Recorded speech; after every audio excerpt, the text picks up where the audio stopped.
Bonsoir à toutes et à tous, bienvenue dans cette édition d'information dans l'actualité ce soir. Lancement officiel dans la radio de Mali, des émissions dédiées spécialement au programme Simandou 2040, une des directives du ministre de la Communication, de l'économie numérique et de l'innovation.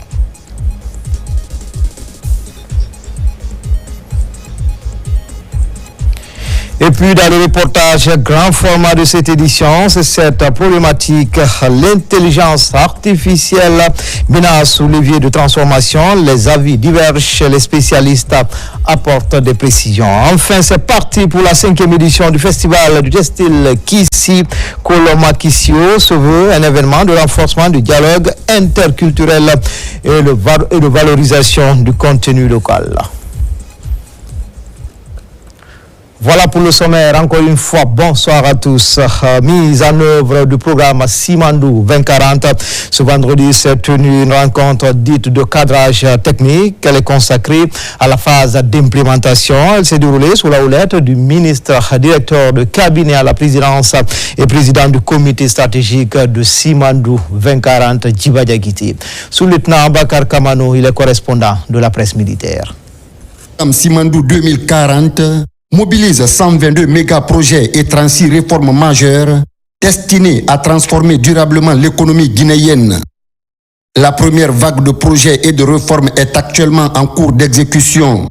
Sous les auspices du ministre directeur des cabinets de la présidence de la République et président du comité stratégique de Simandou, Djiba Diakité, une réunion de haut niveau s'est tenue ce vendredi 5 juin 2026 au Palais, en présence du ministre secrétaire général de la présidence de la République, le général Amara Kamara. Cette séance de cadrage technique était consacrée à l'état d'avancement du programme Simandou 2040 ainsi qu'à sa phase d'implémentation. La rencontre a réuni les membres du comité stratégique de Simandou, le comité ad hoc, la Delivery Unit, les responsables du Guinée Development Board GDB, et les partenaires techniques, notamment le cabinet KPMG. L'objectif de cette rencontre, c'est de faire une réunion de cadrage, un kick-off meeting sur le programme Simandou 2040, notamment dans sa mise en œuvre, la phase d'implémentation après la remise de la documentation sur instruction du président de la République. Le comité stratégique de Simandou a approfondi un diagnostic et a été conduit à mener la mise en œuvre du programme Simandou avec un esprit de co-construction en 2 phases pour pouvoir établir une documentation du programme qui reflète fidèlement la vision du président de la République, son Excellence Mamadi Doumbouya, qui a une vision très claire comment faire de Simandou le levier d'une transformation économique structurelle de la Guinée pour le bien-être de nos populations. Faire également de la Guinée une économie de destination dans les objectifs clés, mais également une économie de ressources. Nous le disons souvent que ressources, pas que naturelles, mais des ressources intellectuelles. Nous avons envie d'exporter plus de matières grises que de matières premières à travers les réformes et les projets que nous allons mener, notamment le capital humain étant au cœur du programme à travers l'initiative Simandou Academy. Différents instruments ont été designés en partant de la Delivery Unit, mais également de Guinea Development Board, GDB, d'autres instruments qui vont rejoindre la mise en œuvre. Un travail de fond a été fait également avec le gouvernement pour structurer l'élaboration du programme. Aujourd'hui, donc, il est vraiment important et c'est le lieu de féliciter et remercier le Premier ministre, chef du gouvernement, qui aujourd'hui est impliqué dans l'implémentation du programme Simandou, son cabinet, mais également tous les membres du gouvernement. Les échanges ont porté sur plusieurs questions stratégiques, notamment l'alignement des investissements, les perspectives de mise en œuvre du programme Simandou, ainsi que les modalités d'opérationnalisation de la Delivery Unit, structure chargée d'assurer le suivi, la coordination et l'accélération de l'exécution des projets du programme Simandou 2040. À cette occasion, le cabinet KPMG a présenté le plan d'opérationnalisation de la Delivery Unit, dénommé Guinée Development Board. Dans son exposé, Messa Sall a mis en lumière les principaux indicateurs de performance destinés à mesurer le niveau d'exécution des projets et réformes structurants inscrits dans cette première phase du programme. Effectivement, on est dans une phase où on exécute la première vague, c'est-à-dire tous les projets qui doivent être exécutés entre 2026 et 2030. Donc c'est effectivement un programme très important. Et les indicateurs, c'est quels sont les projets qui ont aujourd'hui été lancés. D'accord ? Donc aujourd'hui, il y a à peu près au moins une 50% des projets qui ont été lancés. Les projets qui ont eu du financement, donc la Guinée a déjà mobilisé une bonne partie des financements. Et il y a effectivement l'accélération de ce processus. Et surtout, une fois que les projets sont identifiés, il y a une phase d'étude. Et la bonne nouvelle, c'est qu'avec des structures comme la CGP, 50% des projets ont déjà été étudiés. Et effectivement, avec le reste de l'année, l'ensemble des projets vont être avec des études. Pour soutenir la mise en œuvre des projets inscrits dans la première vague, d'importantes ressources financières sont mobilisées. Les financements prévus dans le cadre du budget national de développement BND, les investissements du secteur privé et les capitaux étrangers viendront contribuer à la réalisation de ces projets structurants et à l'atteinte des objectifs du projet Simandou 2040. Je viens de participer à une réunion du comité stratégique Simandou 2040. Donc la réunion a tourné autour de l'opérationnalisation effective du programme Simandou 2040, donc qui a commencé dans les ministères avec la vague des premiers projets du programme déjà lancés pour plusieurs piliers et qui continuent d'être lancés pour certains. Donc évidemment, dans le cadre du programme Simandou 2040, un financement est attendu et préparé. Il est attendu 30% du budget national, près de 30% des partenaires techniques et financiers et 40% du secteur privé. Donc aujourd'hui, dans notre échange, on a discuté des disponibilités financières que l'État a mis à profit pour accompagner les projets d'investissement Simandou, qui est vraiment à une hauteur supérieure à ce qui s'est passé dans les années précédentes, mais aussi de l'apport des partenaires techniques et financiers qui a été considérable pour cette première vague. On a également parlé du secteur privé, dont la contribution assez notable, mais sur laquelle nous devons banquer, que nous devons renforcer dans les jours à venir. Aujourd'hui, avec la première vague, nous avons à peu près plus de 3 milliards déjà mobilisés, mais il faut qu'on essaie de voir ces 3 milliards concrètement sur le terrain et que les projets ont commencé, mais aussi qu'il y a l'impact de ces projets-là sur la population guinéenne. Mais il était aussi important de souligner que les projets sont importants, mais les réformes, parce que le programme Simandou 2040, c'est 122 méga-projets et 36 réformes. Les réformes sont également importantes parce que sans les réformes, certains projets ne peuvent pas être exécutés. Donc l'objectif désormais, c'est avec les ministères sectoriels, parce que chaque département ministériel a des projets, il y a aussi des réformes. Nous allons travailler pour accélérer ces réformes-là et la mise en œuvre de ces réformes qui peuvent vraiment nous aider pour accélérer la mise en œuvre de ces projets. Nous avons reçu assez d'orientations de la part du comité stratégique et ces orientations nous permettront d'affiner nos stratégies et nos approches pour continuer à accompagner les sectoriels qui portent les projets dans leur exécution. Cette rencontre a également permis d'examiner les mécanismes de gouvernance, les dispositifs de suivi, ainsi que les moyens de renforcer la coordination entre les différentes parties prenantes.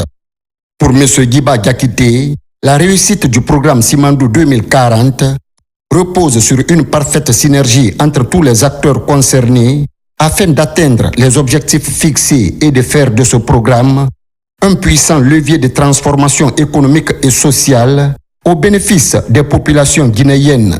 Les participants ont salué la tenue de cette réunion stratégique qui marque une nouvelle étape dans la mise en œuvre du programme Simandou 2040, véritable cadre de référence du développement socio-économique, durable et responsable de la Guinée pour les 15 prochaines années.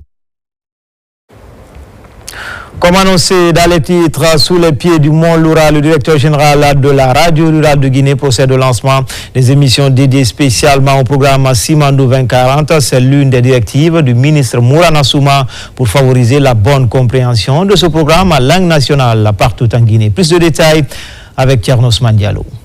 les radios rurales passent à la vitesse supérieure dans le cadre de la vulgarisation du programme Simandou 2040. Dans chacune des 41 stations comme ici à Mali, des émissions en lien avec le programme Simandou 2040 intègrent désormais la grille des programmes. Émettant exclusivement en langue nationale, les radios rurales comptent ainsi apporter une précieuse contribution pour aider les populations dans les zones les plus reculées à prendre connaissance du contenu du programme Simandou 2040 et des activités de mise en œuvre. Parlant du programme Simandou 2040, nous comptons faire des émissions à la radio rurale, des émissions de sensibilisation. Je ne peux que remercier le ministre de la Communication, de l'économie numérique et de l'innovation, M. Mourana Souma, et son équipe pour les efforts consentis. Cette radio fait partie du développement économique et social de Mali parce que cette radio est suivie jusqu'au Sénégal, jusqu'en Gambie, jusqu'en Guinée-Bissau et dans toutes les préfectures de la région ici, en fait de la région de l'Abbé. 400 km de frontières, je vous parle de Mali, 13 sous-préfectures et la commune urbaine de Mali. Tout le monde est accroché à son poste radio pour écouter les émissions de cette radio.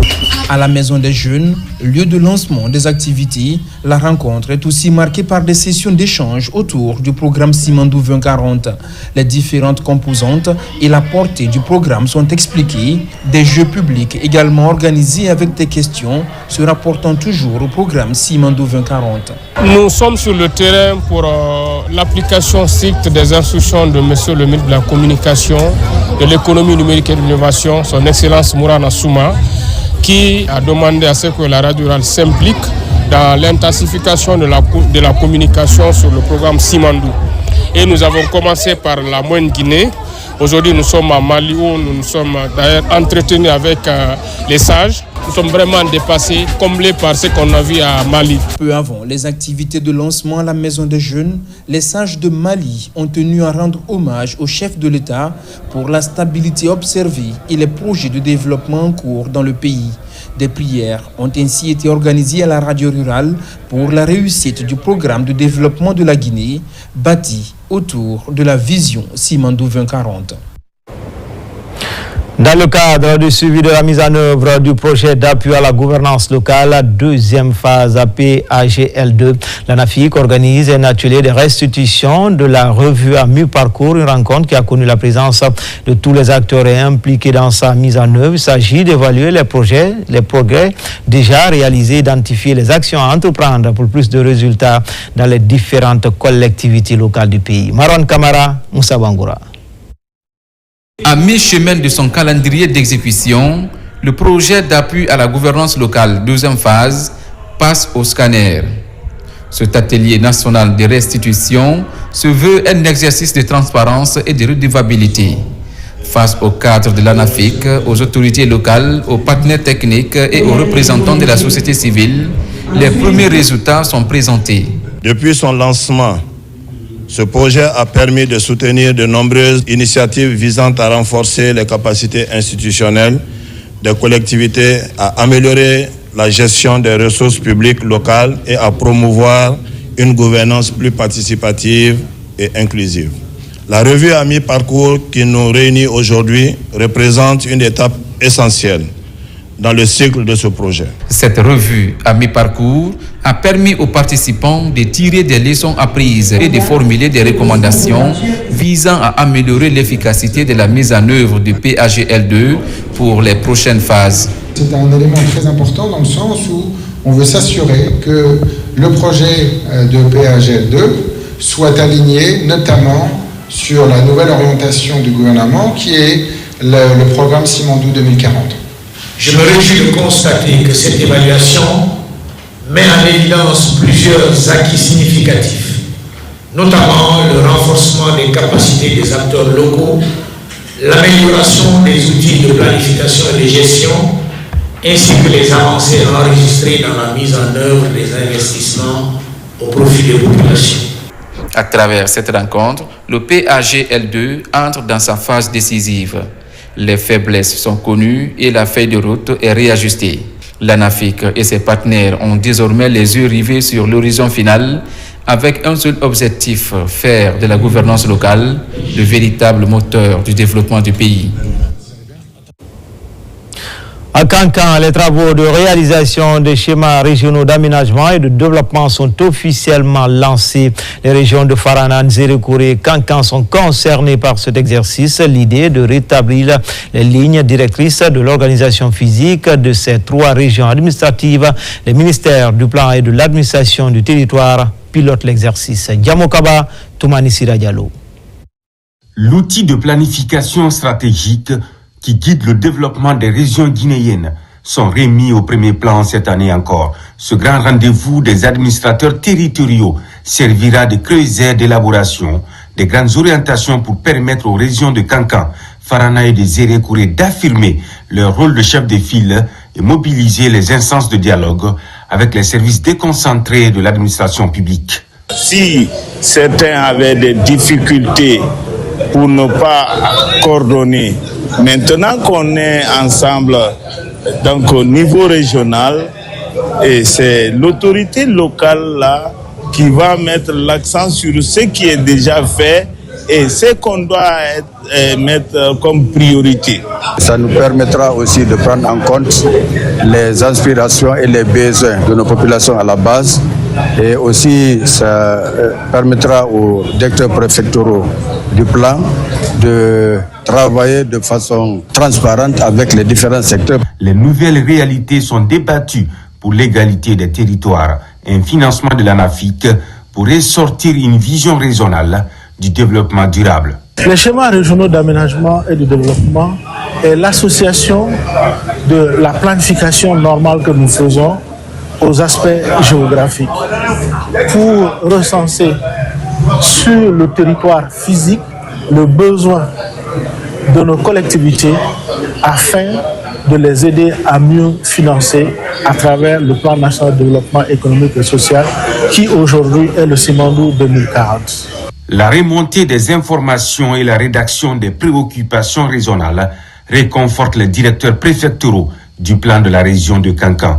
Ils reçoivent chacun un ordinateur pour atteindre cet enjeu majeur. Les gouverneurs de Nzerekouré, Farana et de Kankan ont reçu également des documents pour saisir le contenu du programme Simandou 2040, un pont vers la prospérité du pays dont les retombées ne comptent épargner aucune localité. Changement d'identité dans l'audit en Guinée, fiduciaire France-Afrique FFA s'appelle désormais Heritage. Ce réseau qui accompagne les entreprises et décideurs du continent dans leur transformation et performance tient toujours la corde avec la même équipe et les mêmes exigences. Seule nouveauté, une vision assumée pour créer une expertise locale africaine pour des Africains et pour l'Afrique. Noumousso Diagiti. Un nom évolue pour mieux refléter son histoire. Le cabinet FFA, figure de l'audit et du conseil en Guinée, se repositionne sous le nom d'Heritage, un symbole fort de l'engagement du cabinet dans la construction d'une vision africaine qui combine expertise internationale et connaissance approfondie du continent. Heritage, c'est deux mots fondus en un seul. Héritage, c'est l'héritage. Donc nous disposons aujourd'hui de plus de 50 années d'expérience sur le continent, donc c'est l'excellence africaine assumée. Le second mot c'est edge, en anglais ça veut dire avantage compétitif. C'est la promesse qu'on veut apporter à nos clients et conseils pertinents qui leur permet d'avoir un avantage compétitif et justement de pouvoir se projeter là où les autres hésitent d'aller aujourd'hui. Et la Guinée joue un rôle très important dans la vision que nous avons pour l'Afrique. Il ne faut pas oublier que la Guinée est un pays qui regorge de ressources, qui regorge de potentiel. Nous pensons que nous avons les moyens nécessaires pour apporter ce qu'il faut au développement de la Guinée. Le renforcement du secteur juridique et la valorisation du contenu local permettent de sécuriser les grands projets et attirer les investisseurs. Pour nous, pour Rio Tinto, pour Simfer, donc c'est des gens bien connus et on est très heureux de voir aussi que le réseau est régional. Et c'est la Guinée et c'est l'Afrique francophone, donc ça nous fait vraiment plaisir. Ça donne une force spéciale et unique à ce réseau pour qui on souhaite vraiment la plus grande réussite. Si on a de l'expertise locale pointue qui connaît mieux notre cadre réglementaire et notre cadre législatif, ce ne sera que bénéfice pour la Guinée. Le ministère des Mines et de la Géologie et aussi l'ensemble des membres du gouvernement travailleront avec plaisir avec Heritage, avec qui d'ailleurs nous travaillons sur d'autres problématiques pour continuer à accompagner le développement de la Guinée à travers la vision du président de la République. Avec cette nouvelle appellation, Heritage s'affirme ainsi comme un acteur clé de la scène économique africaine qui participe activement à son évolution et à son développement. Révolution technologique majeure de notre époque, l'intelligence artificielle est en train de redessiner les contours de nombreux métiers. Si certains y voient un levier de transformation, par contre, d'autres s'interrogent sur ses multiples conséquences. C'est le reportage grand format de notre rédaction avec Moussa Daraba.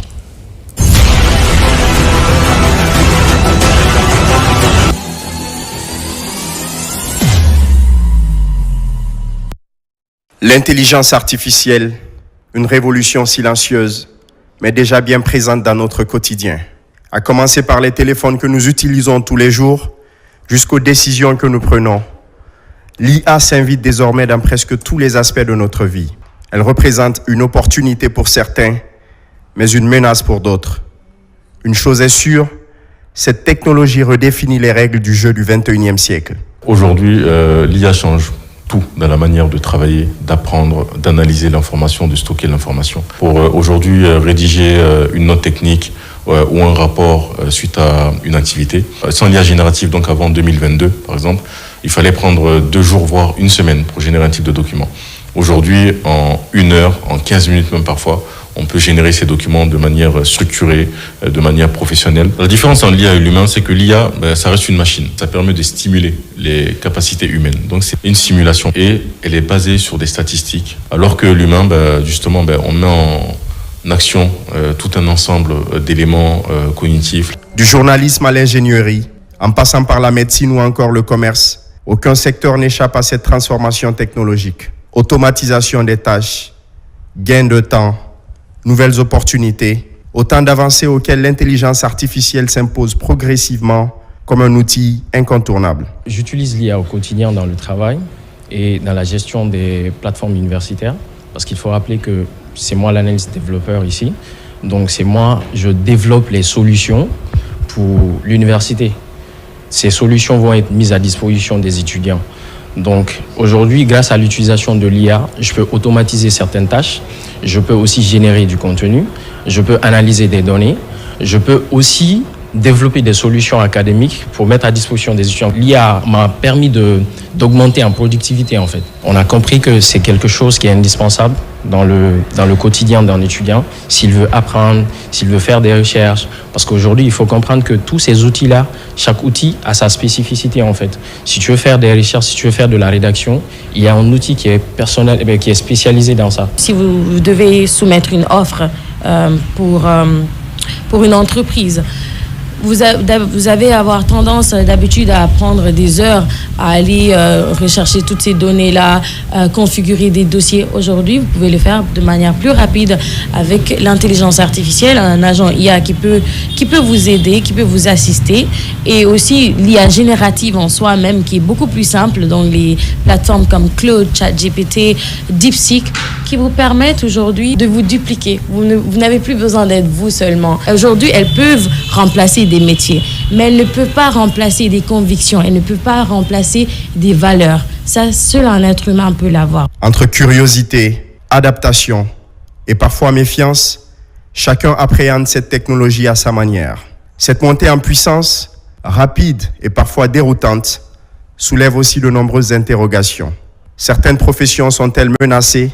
L'intelligence artificielle peut-elle remplacer l'humain ou simplement l'assister? Je me dis que l'IA ne peut pas agir toute seule. En Afrique, je ne me dis pas c'est une menace. Parce que ce que tu pouvais faire en 3 heures de temps, l'IA te donne ça en 30 minutes, voire en 30 secondes. Ça permet de gagner en temps. Un adage souvent qui dit que c'est pas l'IA qui va remplacer l'humain, ce sont les humains qui utilisent l'IA qui vont remplacer ceux qui ne l'utilisent pas. Et donc, vraiment, il ne faut pas craindre l'IA. C'est un outil, comme le véhicule permet d'aller plus vite, comme la calculatrice permet de faire plus de calculs plus rapidement, comme l'ordinateur permet d'écrire mieux et avec des corrections automatiques, mais l'IA permet d'aller plus vite. Pour de nombreux professionnels, le défi est désormais clair. Comprendre, s'adapter et surtout, ne pas subir. Car au-delà des craintes, l'intelligence artificielle ouvre aussi la voie à de nouvelles formes de créativité et de productivité. Entre transformation progressive et véritable mutation des métiers, l'intelligence artificielle redessine peu à peu les contours du monde du travail. Mais une chose est certaine, dans cette nouvelle ère, ce ne sont pas forcément les machines qui remplaceront les hommes, mais ceux qui sauront les utiliser, qui feront la différence.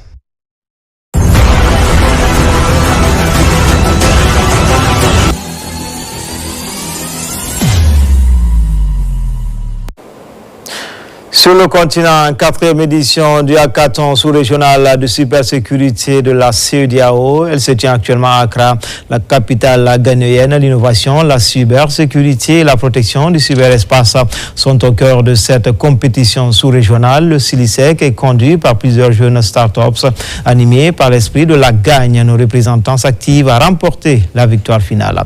Abakar Djabi, Morla Souma, envoyé spéciaux. Accra, la capitale du Ghana, va bientôt accueillir la 4e édition du hackathon sous-régional de la cybersécurité. L'événement est organisé par la CEDEAO. À cette compétition sous-régionale dédiée à l'innovation, à la cybersécurité et à la protection du cyberespace ouest-africain, la Guinée sera représentée une fois encore par ces jeunes réunis au sein de l'équipe CILISEC. Il faut savoir que le concours se passe en 2 étapes. Il y a une première étape qui est déjà passée, la phase de qualification, qui a duré pendant 1 mois en fait. Et lors de ce concours, on a eu à se préparer, on a eu aussi à se battre contre d'autres Guinéens qui ne sont même pas en Guinée en fait, qui sont en France, aux États-Unis. Mais heureusement, on a su surmonter les défis et nous voilà aujourd'hui en tant que premier de la Guinée et représentant de la Guinée lors de la finale de l'ECOWAS-CTF à Accra. Ici à Conakry, les actions sont entreprises pour accompagner ces jeunes. L'Agence nationale de la sécurité des systèmes d'information en Guinée apporte son coup de pouce afin d'encourager la transformation numérique et la souveraineté technologique portée par le programme Simandou 2040. Cette année aussi, on va de façon engagée et très motivée à l'idée de remporter ce concours et d'apporter ce trophée à toute la Guinée entière et aussi à tous les jeunes qui aujourd'hui qui sont passionnés par l'informatique et surtout par la cybersécurité. Nous encourageons nos jeunes représentants à porter haut les couleurs de la Guinée. Ils partent pour apprendre, compétir, représenter notre pays et revenir avec une expérience utile pour toute la nation. L'ANSI Guinée restera engagée à leur côté. La participation de ces jeunes candidats à ce concours représente bien plus qu'une simple compétition. Mais il s'agit d'un cadre d'apprentissage pratique, d'échange d'expériences et de confrontation avec d'autres talents de la sous-région. Dans l'actualité également, le phénomène inquiète Nongo est sous surveillance après l'effondrement d'un immeuble à Lambani-Waria et l'apparition de nombreuses fissures dans les concessions voisines. Les populations s'interrogent, des habitations, des infrastructures routières, voire même le stade Petit Souris présente des signes de fragilité. Le ministre de l'Habitat et celui des Mines sont déjà sur place pour évaluer les risques et envisager des mesures à prendre. Plus de détails avec Maïmouna Bella Diallo. À Nongo Konteya, Nongo Tadi, à l'ancienne raffinerie ou encore aux abords de Kiroti, les fissures sont devenues le sujet de toutes les conversations. Sur les murs, les sols et parfois jusqu'aux fondations, les traces sont visibles. Certaines familles vivent désormais dans la peur de voir leur habitation céder sous leurs yeux. Ça fait 4 mois comme ça s'est produit. Bon, avec le truc, on n'a rien senti. Mais juste en voyant l'écartement avec les fissures, juste ça, on a senti ça comme ça. Le phénomène ne se limite pas aux concessions. Des infrastructures publiques présentent elles aussi des signes inquiétants de fragilité. Sur la route reliant le stade Petit Souris de Nongo à Kiroti, de larges fissures traversent la chaussée. Le stade lui-même porte les marques de ce mouvement du sol. Dans cet immeuble de 6 étages situé à Nongo-Konteya, les propriétaires ont déjà entrepris des travaux de renforcement structurel, notamment la consolidation des piliers, une tentative de sécurisation du bâtiment en attendant des réponses des spécialistes, même si les techniciens estiment que le colmatage des fissures ne ferait qu'aggraver la situation. Pour de nombreux riverains, ces images réveillent le souvenir encore récent du drame de Lambagny-Wareya. Le ministre de l'Urbanisme et de l'Habitat, accompagné du ministre des Mines et de la Géologie, s'est rendu dans les zones touchées afin d'évaluer la situation et de recueillir les premières données techniques. Il faut savoir qu'ensemble, on avait déjà envoyé une mission au mois de mai, le 7 mai, et cette mission est venue faire les premiers constats. Il y a eu un rapport dont l'examen continue, mais on voit que le phénomène ne fait que s'amplifier. Le ministre a demandé qu'on se rende sur les lieux ce matin nous-mêmes, pour en compagnie de nos techniciens respectifs, pour faire le point de la situation, voir ce qu'il y a lieu de faire et sur la base de ça, mettre les deux équipes ensemble pour travailler afin qu'on détermine les causes. Selon les premières observations, plusieurs facteurs pourraient être à l'origine de ces fissures. Les spécialistes évoquent notamment la multiplication des forages, l'occupation de zones géologiquement sensibles, l'absence d'études de sol avant certaines constructions, ainsi que le non-respect des normes d'urbanisme. C'est inquiétant. C'est le moment pour nous, en tout cas, de dire à tous les citoyens d'être vigilants. Tous les bâtiments qui sont en danger vont être, d'ailleurs, on a commencé à évacuer du côté de Lambagny la dernière fois. Ça va être le cas pour tous les bâtiments dont, en tout cas, le site est vraiment très sensible. La stabilité des sols est désormais au cœur des préoccupations. Pour coordonner l'action des différents services de l'État, une réunion d'urgence est annoncée ce lundi au ministère de l'Urbanisme. Elle réunira les ministères des Mines, de l'Environnement et de l'Administration du territoire en vue de la mise en place d'un comité interministériel chargé de suivre l'évolution de la situation et de prévenir tout nouveau drame. Caniveau bouché, déchets sauvages, quartiers inondés sont entre autres conséquences de l'insalubrité à Conakry et pourtant derrière elle une bataille silencieuse menée par le ministère de l'Assainissement et les collectivités. L'assainissement, c'est un combat collectif qui exige du temps, de la constance et l'engagement de tous. Nos reporters ont suivi sur le terrain des mois d'efforts mais aussi des défis structurels. Mariam Kamara, Mohamed Koya Kamara. Depuis plusieurs mois, les médias, les citoyens et les partenaires le constatent. Le ministère de l'Assainissement, en lien avec le gouvernorat de Conakry, les communes et les acteurs locaux abattent une opération d'assainissement de grande envergure. Jamais la question de l'assainissement n'a autant occupé le débat public national. Jamais autant d'opérations de curage, de désobstruction, de sensibilisation et de mobilisation n'ont été menées simultanément sur le terrain. Mais il faut dire les choses clairement, nous faisons face à un problème structurel chronique, hérité de plusieurs décennies de retard. Pendant des années, l'urbanisation a couru plus vite que les infrastructures. Les caniveaux ont été envahis, les ouvrages bouchés, l'incivisme s'est installé et les financements sont restés insuffisants. Aucun pays ne rattrape en quelques mois des déséquilibres construits sur des décennies. Aujourd'hui, sous l'impulsion du gouvernement de la Ve République et du président Mamadi Doumbouya, l'assainissement est devenu une véritable affaire d'État.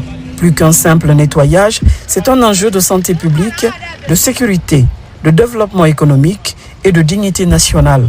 Au niveau du ministère de l'Assainissement, deux priorités l'emportent pour l'instant.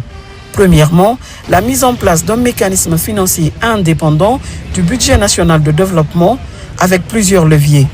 Deuxièmement, la fermeture du site de Dar es Salaam.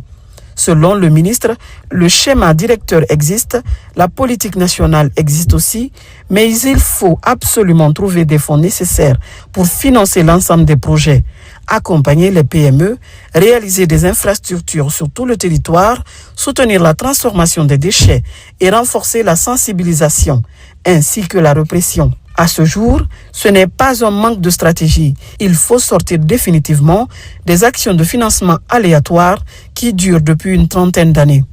L'échec des stratégies antérieures est dû au fait que l'essentiel des dépenses reposait sur le BND et ça ne marche pas. Autre solution, miser sur une synergie d'action dans les écoles, considérée comme le point de départ.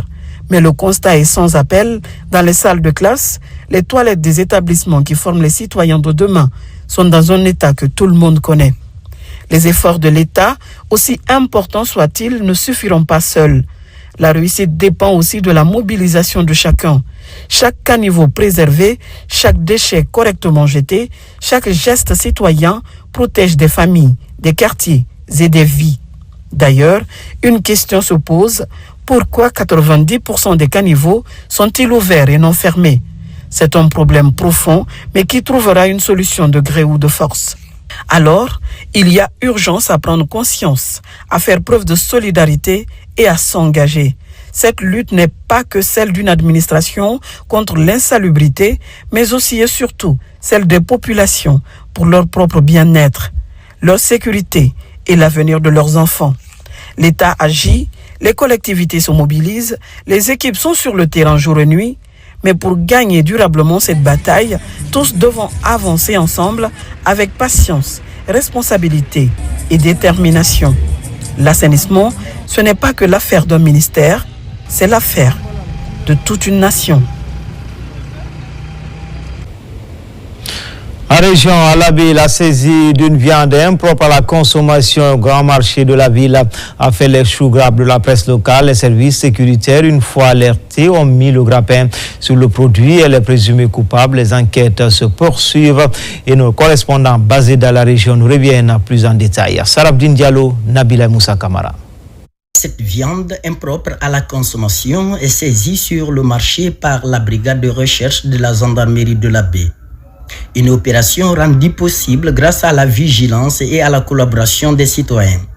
3 personnes suspectées d'être impliquées dans ce trafic sont interpellées. À l'issue de leur audition, les suspects sont mis à la disposition de la justice pour la suite de la procédure.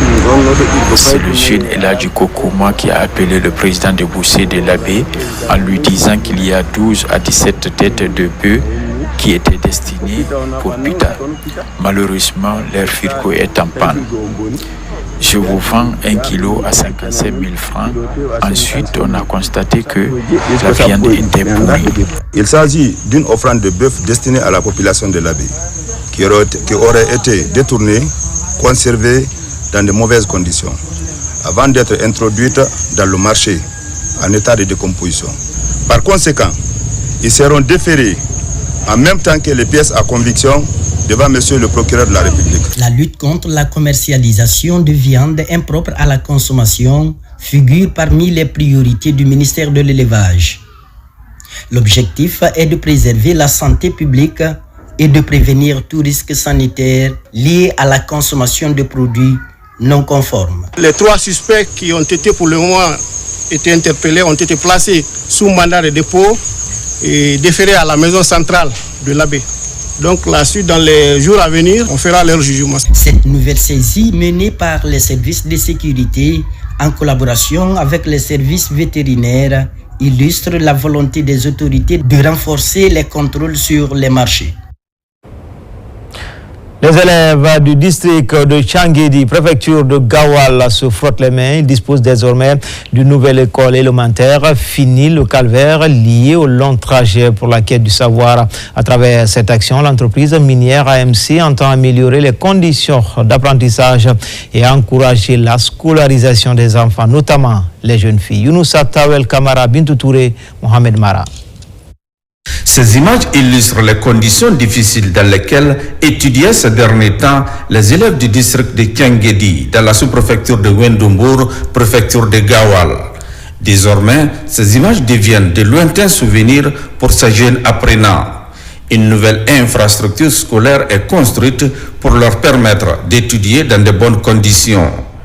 L'édifice est entièrement réalisé et équipé par l'entreprise minière AMC-MC en vue d'encourager la scolarisation des enfants dans cette zone minière de Boké. L'éducation étant le pilier essentiel du développement, cette école permettra aux enfants d'étudier dans les meilleures conditions et offrira aux enseignants un cadre plus adapté pour transmettre le savoir. La construction de cette école élémentaire de Kiangedi pourrait désormais améliorer le ratio des élèves dans les salles de classe.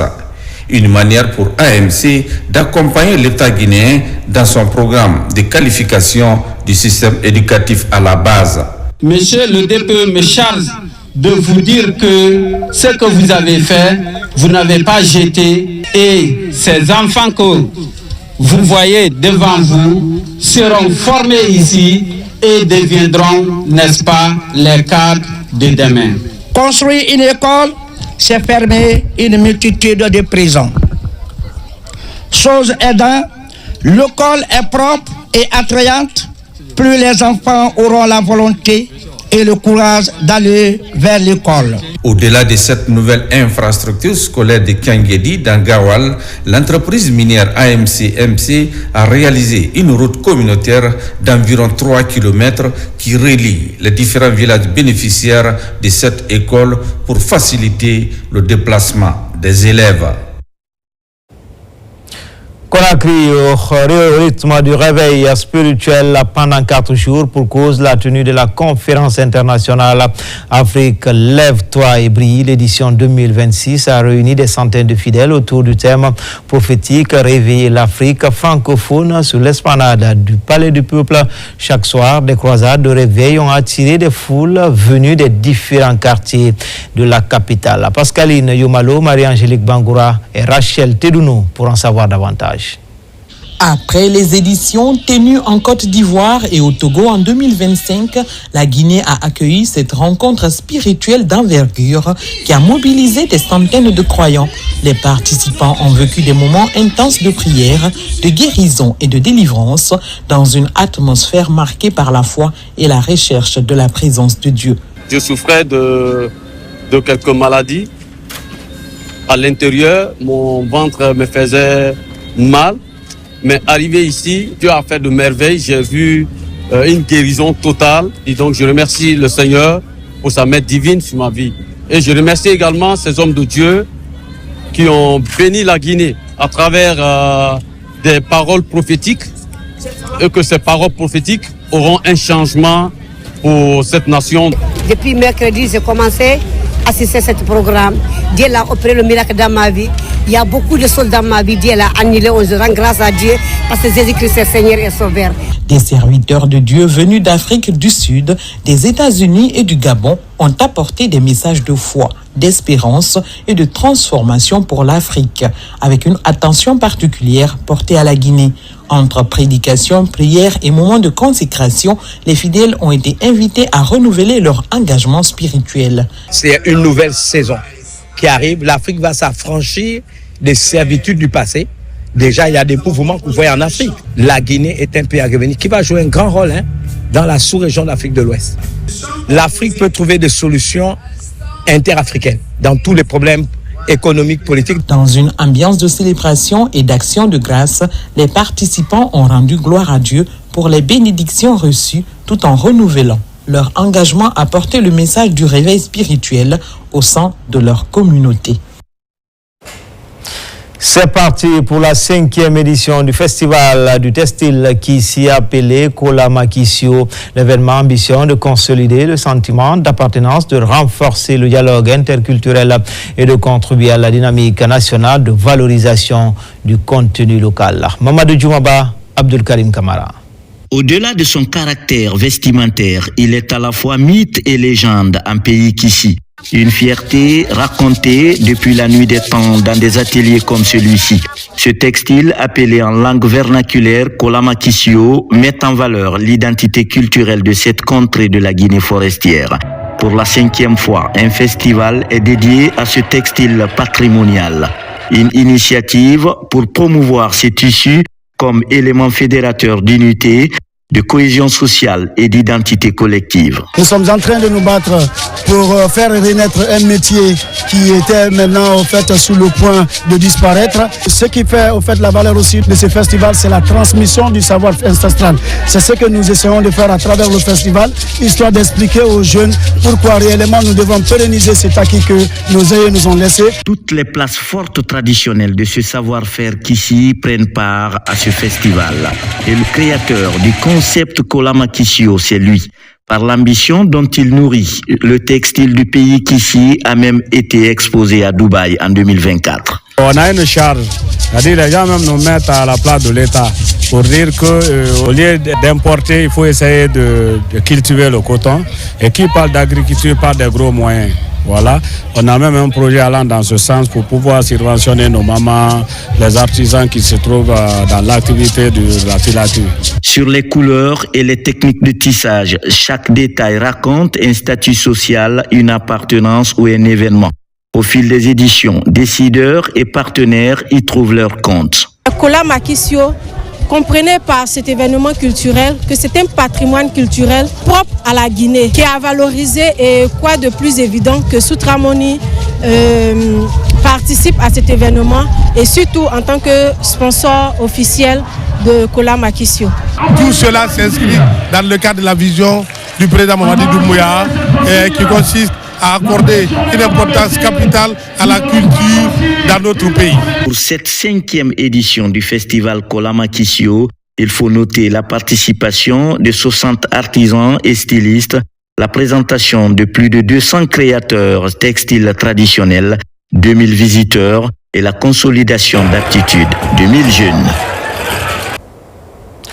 Enfin, sport, football, Coupe du Monde 2026. La fête du foot mondial démarre ce 11 juin. Pour cette édition, l'Afrique a 10 représentants après les pharaons d'Égypte. Les Lions de l'Atlas place ce soir aux Lions de la Tiranga, amenés par Sadio Mané au sommet de sa carrière et d'autres pépites du foot européen. Les Lions veulent franchir un nouveau cap, mais face à des adversaires redoutables, la bataille s'annonce intense dans la tanière pour la bande Pape Thiaw. Les véritables atouts du Sénégal, c'est dans ce reportage signé Kadiatou Traoré. Habituée désormais aux grandes compétitions internationales, l'équipe du Sénégal de football aborde cette nouvelle campagne mondiale avec confiance.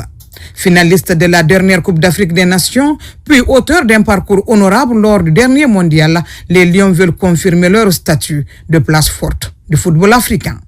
Il ne fait l'ombre d'aucun doute que l'équipe nationale du Sénégal est logée dans la poule dite poule de la mort avec la France, la Norvège et l'Irak. Donc ça va être hyper compliqué pour la sélection sénégalaise pouvoir franchir le premier tour. Donc il suffit de battre la France ou avoir un match nul, réaliser une belle performance contre la Norvège et de terminer en beauté à Toronto face à l'Irak. Le Sénégal possède aujourd'hui un effectif capable de rivaliser avec plusieurs grandes nations. L'expérience de certains cadres pourrait faire la différence.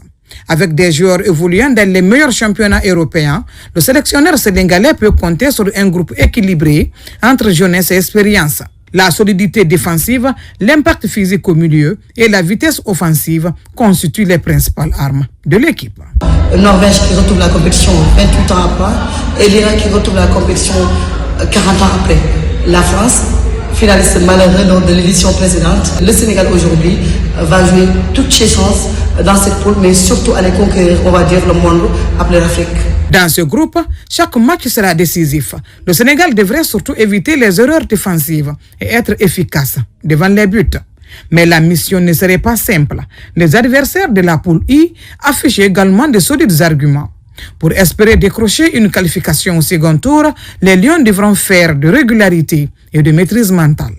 Tout reste possible, la stratégie et la patience à Pape Thiaw, mais il faut toujours éviter de venir pour jouer un seul match, aussi important soit-il contre la France. Déterminés à écrire une nouvelle page de leur histoire, les Lions de la Teranga savent qu'ils n'auront pas droit à l'erreur. Entre ambition, pression et espoir, le Sénégal rêve déjà d'un parcours mémorable sur la scène mondiale. C'était tout pour ce soir. Grand était le plaisir pour moi de vous servir. Toutes ces informations sont à retrouver sur le www.rtgguinée.info. À bientôt pour d'autres actualités sur la Guinée, terre de richesse et d'opportunités. Inch'Allah.